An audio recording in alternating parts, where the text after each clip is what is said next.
피임약의 장기 복용은 암을 유발할 수 있습니다. 단 여기서 눈여겨봐야 될 점은요.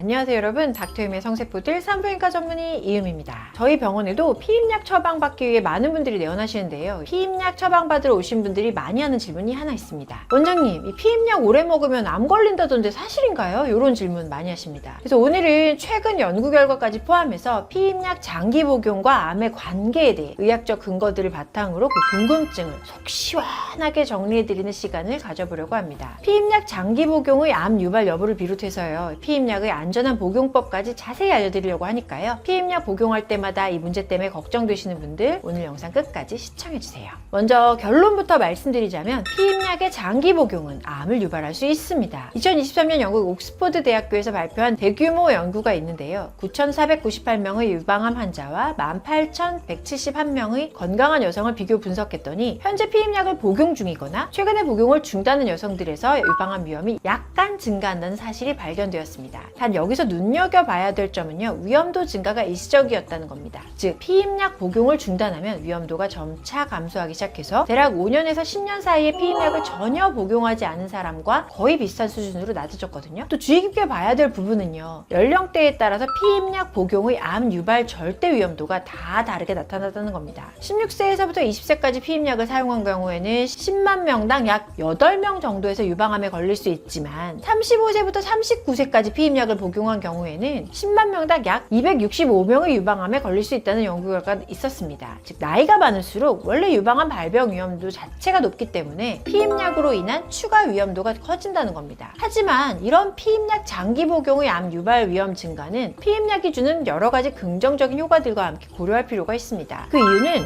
피임약이 다른 암들을 예방하는 효과가 훨씬 더 크기 때문입니다. 이 부분은 잠시 후에 좀 더 자세히 말씀드리도록 할게요. 피임약 장기 복용이 위험을 높일 수 있는 암은 크게 두 가지입니다. 첫 번째는 바로 유방암입니다. 2017년 덴마크에서 180만 명의 여성을 평균 10.9년 동안 추적 관찰한 대규모 연구가 있었는데요. 이 연구에서 현재 또는 최근에 호르몬 피임약을 사용한 여성들의 유방암 상대 위험도가 1.20이었습니다. 쉽게 말씀드리자면 피임약을 전혀 사용하지 않은 여성에 비해 약 20% 정도 위험이 높아진다는 거예요. 더 흥미로운 건 사용 기간에 따른 차이인데요. 1년 미만 사용했을 때는 위험도가 1.09로 거의 차이가 없었지만 10년 이상 사용했을 때는 1.38로 유의미하게 증가했습니다. 하지만 이 위험도 역시 복용을 중단하면 점차 감소한다는 특징이 있었습니다. 그리고 피임약 장기 복용이 유발할 수 있는 두 번째 암은 바로 자궁경부암인데요. 2002년 세계보건기구 산하 국제암연구소에서 발표한 연구자료에 따르면 HPV에 감염되어 있으면서 피임약을 5년 미만 사용한 여성들은 자궁경부암 위험이 증가하지 않은 반면 5년 이상 장기간 복용한 여성의 경우에는 위험이 대략 1.5배에서 3배 정도 증가했고 일부 연구에서는 10년 이상 사용 시 4배까지 증가한다는 보고가 있었습니다. 여러 연구들을 종합해보면 HPV 양성인 여성에서 피임약을 5년 이상 장기 복용할 경우 자궁경부암 위험이 대략 1.5배에서 2배 정도 증가한다고 보시면 됩니다. 그렇기 때문에 피임약을 장기 복용하는 분들은 정기적인 자궁경부암 검진이 정말 중요하다고 할 수 있습니다. 앞서 말씀드린 내용을 들으면 피임약 복용이 고민되시는 분들이 있을 텐데 이 이야기를 들으시면 아마 생각이 바뀌실 겁니다. 바로 피임약이 오히려 예방해주는 암들이 있는데요. 지금부터 그에 대해서 말씀드리도록 할게요. 첫 번째 피임약이 예방할 수 있는 암은 난소암입니다. 미국 국립암연구소 자료에 따르면요, 피임약을 한 번이라도 사용한 적이 있는 여성은 전혀 사용하지 않은 여성에 비해서 난소암 위험은 약 30%에서 50% 정도 감소한다고 합니다. 게다가 이 효과는 피임약 복용 기간이 길수록 더 강해지고요. 2020년 스웨덴 웁살라 대학에서 25만 명 이상의 여성을 대상으로 연구한 결과를 보면 피임약 중단 후에 15년이 지난 시점에도 난소암 위험은 약 50% 감소했고 놀랍게도 이 효과가 수십 년 이상, 일부 연구에서는 30년 넘게 지속된다는 보고도 있었습니다. 그리고 피임약 복용 시에 예방할 수 있는 암의 두 번째로는 자궁 내막암인데요. 2015년 의학저널 란셋 온콜로지에 발표된 대규모 메타 분석 연구에 따르면요, 36개 역학 연구의 데이터를 통합해서 분석했더니 피임약을 사용한 적이 있는 여성은 자궁 내막암 위험이 평균적으로 30% 이상 감소한다는 결과가 나왔습니다. 이외에도 흥미로운 사실은요, 피임약이 대장암도 예방해준다는 겁니다. 2013년 미국 암 역학 및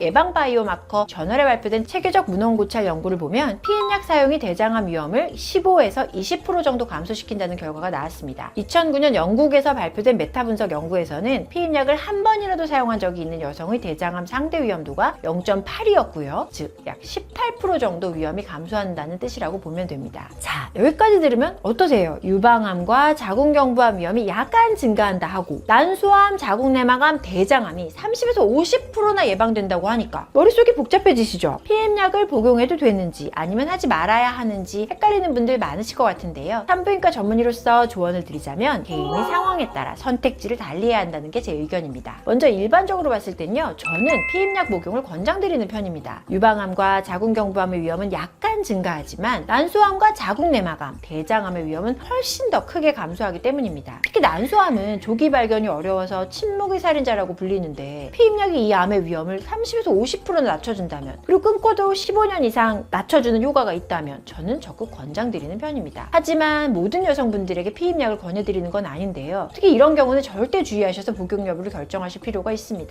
우선 35세 이상이에요. 근데 흡연을 해요. 흡연을 하는 여성분들은 혈전 위험을 급격히 높이기 때문에 복용을 권장드리지 않고요. 혈전증 병력이 있는 분들도 마찬가지입니다. 유방암 가족력이 있는 여성분들 전문의와 상의하고 상담 후에 신중하게 복용 여부를 권유해드립니다. 특히 1차 가족, 엄마라든지 언니나 여동생 이런 사람들이 유방암이라고 하면 좀 더 주의가 필요하고요. 결국 피임약 복용 여부 결정 시에 중요한 건 개인의 위험 요인, 건강 상태를 종합적으로 고려해서 결정해야 된다는 겁니다. 그래서 피임약을 시작하기 전에 반드시 임의로 결정할 게 아니라 산부인과 전문의와 상담하시는 게 가장 중요합니다. 그리고 산부인과 전문의와 상담 후 피임약 복용을 결정하셨다면 안전한 피임약 복용을 위해 다음 말씀드리는 사항들을 지켜주시는 게 좋습니다. 정기적인 검진 정말 중요합니다. 피임약을 장기 복용하시는 분들은 최소 1년에 한 번은 유방검진과 자궁경부암 검진을 받으셔야 하고요. 특히 5년 이상 복용하신 분들은 요건 필수라고 할 수 있습니다. 둘째로는 그 검진을 받으러 가기 전에도 중요한 게 있습니다. 바로 피임약 복용 시작 전에 본인의 위험 요인을 정확히 파악할 필요가 있는데요. 가족력, 흡연 여부, 나이, 기저질환 등을 처방받기 전에 전문의와 충분히 상의하고 시작하는 게 중요합니다. 셋째, 복용 중에도 방심하면 안 됩니다. 피임약을 복용하면서 이상 증상이 나타나면 즉시 전문의와 상담하셔야 합니다. 특히 한쪽 다리가 갑자기 붓거나 심한 두통, 가슴 통증, 호흡곤란이 생기면 즉시 병원에 가셔야 하는데요. 이런 증상들은 혈전의 신호일 수 있거든요. 그러니까 절대 가볍게 넘기면 안 됩니다.